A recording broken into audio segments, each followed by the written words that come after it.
The fourth spiritual benefit of bitachon. He says that one who has trust in Hashem, he will what? Im hu bal mamon, yimaher lotzi chovot elokim, chovot bnei adam mamono. Whenever an expense will come for Hashem or his obligations toward other people, he'll pay right away.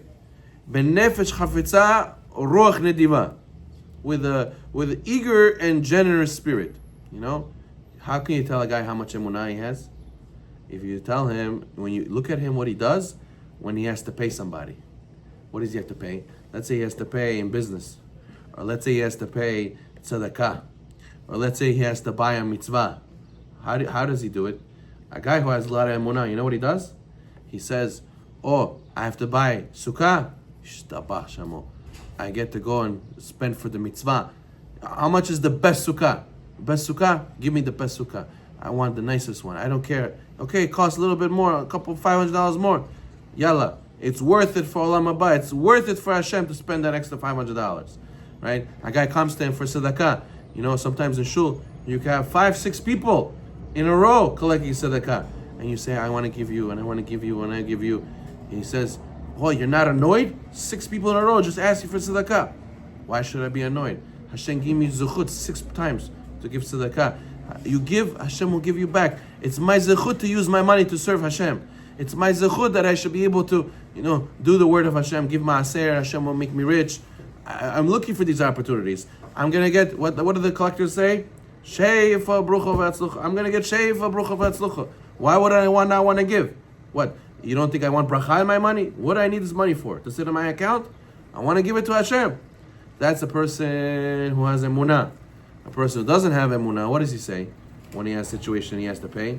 In business, let's say, right? Guy says to him, you owe me money. So the guy says, okay, don't worry, I pay you. You know how they pay? In a lot of the businesses? Okay, 30 days, okay, next time I see you, chai. Slowly, I give you a little bit today, a little bit tomorrow, yeah, one day, don't worry, I don't forget about you. Listen, it's okay. He delays it. A person who doesn't have emunah, when a person comes to tzedakah, hey, go to work like me. What? You can make money? I always have to give you tzedakah? Again, you ask me for my money? Rabbi, I became smart. I come to shul with no money in my pocket. That way, I can tell them I don't have money. That way, they can leave me alone. Then they know not to come and bother me, That way, I don't have to deal with this anymore. So I'm smart, Rabbi. That way, I don't have to give tzedakah. He goes to the store, and he asks him, how much for this tefillin? Oh, why so much? Hey, give me a discount. Oh, what? Is $2,000, $1,500 for tefillin? What is inside over there? Gold? What do you need so expensive tefillin? What is this? It's just a few words and pieces of leather? Come on, why do you need to cost so much? This is how a person who has no emunah, he talks. A person who has emunah realizes that this is all going to come back to you. You're fulfilling the word of Hashem with your money. You're serving Hashem. Chol nafshecha, chol meodecha. Right? It says you have to love Hashem with all your soul, all your heart, and all your doing, all your being. The Gemara says, if you have to serve Hashem with all your soul, so why does it say with all your money? Obviously, if you have to give your life for Hashem, obviously you have to give your money for Hashem. Says the Gemara, no. There's some people who say, Rabbi, take my soul. Don't take my money. So that's why Torah says, Chol nafshecha, chol nafshecha, chol meodecha. Even with your money, you have to be willing to give to Hashem. A person who gives maaser, it's very difficult. Some people they ask me, Rabbi, can I give maaser? Can I give maaser for my tuition? Can I give maaser? Do I have to give maaser? Is it obligatory?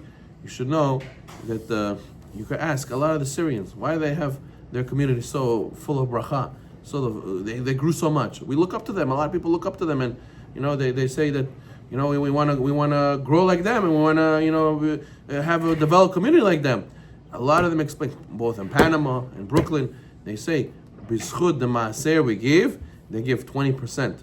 In the beginning, Rav Sion Levi told them everybody has to give 20% as maaser, not just 10, 20. And a lot of people, when they make business, they have a separate account and right away they put in a separate account the maaser. That way they don't make any mistakes and they don't calculate at the end. They do it right away. So then imagine everybody in our community gave maaser, and how much maaser we would have to. We wouldn't need all these charity campaigns. We wouldn't need all these situations where the community needs funds to be able to build this, be able to build that. We'll be able to build every organization, every establishment that we need in our community. We will build it. We will be able to have money left over even on top to support everybody in the community. Why? Because everybody gives maaser. The question is, why doesn't everybody give maaser? Because the answer is, if you don't know how to give, it means you don't have emunah. And a person who has emunah, he gives eagerly and generously. You know, the Leibowitz, HaLevavot Shalom, who was the founder of Chofetz Chaim Yeshiva, he used to go to the people who used to collect from for the yeshiva. He used to tell them, you should know that we don't believe that it's your zuchut, that it's our your zuchet to give. We were zuchet to get from you. It's not, we have zuchut, we found you. You have zuchut, you found us. You have zuchut to give to us. If it wasn't for you, we will find somebody else. Somebody else will have this zuchut. Don't think, because of me, you see, they exist, say thank you to me. No, we will find somebody else. You should feel you have the zuchut to be able to give to us, to be part of us. And it says the Aron used to carry the people who would carry it. It's not that you're carrying the Aron. The Aron is carrying you.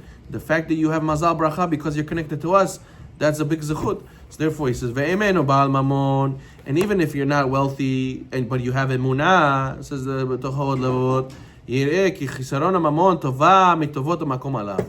You'll still be happy. Some people, they're not happy if they don't have money. They say, I don't live like him. I can't buy that. I can't buy this. That's hard. That's difficult.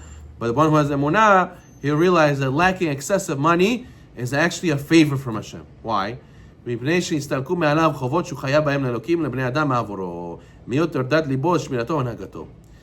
actually did you a favor. If you're not extremely wealthy, it's a big favor from Hashem. Actually, says the HaLevavot. Why? He says, because if you would be extremely wealthy, so then you know how many people will come to you and ask you for tzedakah, and you have to actually ask yourself and be honest with yourself, wait, maybe I should actually give this tzedakah. And you have a test every time. Maybe that's why Hashem gave me all this money. You know, we have to realize that we're like a bank teller. Hashem gives us access to the funds, and He says, be my shaliach, do good things with this, and I'll give you more. But if you don't do the right things with it, Haz Shalom, Hashem might take it away. So a person has always to ask himself, am I using the money right way? Am I not using money right way? You know, some people, they spend on expensive things. Things that are so luxurious, so extra. You don't really need it. It's my money. I do whatever I want with it. It's not so simple. Who says it's your money? Maybe Hashem gave it to you to give to community, to support. You know, this school is looking to build and to expand, and they don't have room for the classrooms. Too many kids in the school. They need help. They need to be supported. Let them go find money for somebody else. I can do whatever I want with my money. So instead of 3-4 vacations a year, $20,000 plus your 2-3 cars that you have that are each over $100,000 each, and then on top of that, your house that has this extra, that extra, this extra, that extra, all these expenses that you didn't need, and all these clothes that you buy, and all this stuff. It's a lot of money. You could have gave a donation, but no, you said I could do whatever I want with my money. A person has to ask himself, Hashem gave me this money. He gave it to me just to splurge on myself and do whatever I want with it, or He gave it to me for a reason, to support my community. And the test of being wealthy is many times harder than being poor, because now you always have to judge yourself, did I do the right thing with my money? And if you didn't, Hashem will judge you. Hashem will ask you, why didn't you do with the money what I asked you to do, what I wanted you to do? Did you give maaser properly? Did that guy came to you who asked you to sponsor one room in the school, one classroom, and you told him, no, now is not a good time. Always not ever a good time for you. Always a bad time for you. You left after you told the guy, I can't give you $10,000. You left and you booked a vacation to go here, $20,000, your whole family. Oh, you have $20,000 all of a sudden. For this guy, you don't have tzedakah, but for yourself, you have money. So Hashem sees this. That's why the Gemara Chovot says, the guy who sees a collector who needs, and he makes it pretend like he didn't see him, he's oved avodah zarah. The Gemara says, it's like you don't believe in God. What? You don't think God sees? You don't think Hashem knows how much money you have in your account? You think you can baloney everybody and tell oh, now's not a good time. Listen, I don't have money. I don't want to be involved. I want to come to shul. Just pray, leave. I don't want to give my money. So what Hashem gave you all this money for? Just to show off and show out, look what kind of life I have? That's why Hashem gave you the money?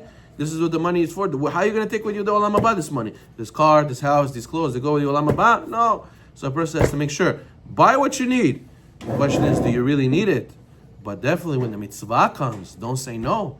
If Faragamo, you pay full price. Tzedakah, you cannot pay full price. Tzedakah is always the wrong time. Maybe if we start telling you the opposite, you'll start seeing all the bad turn to good in your life. Baruch Le'olam. Amen. Amen.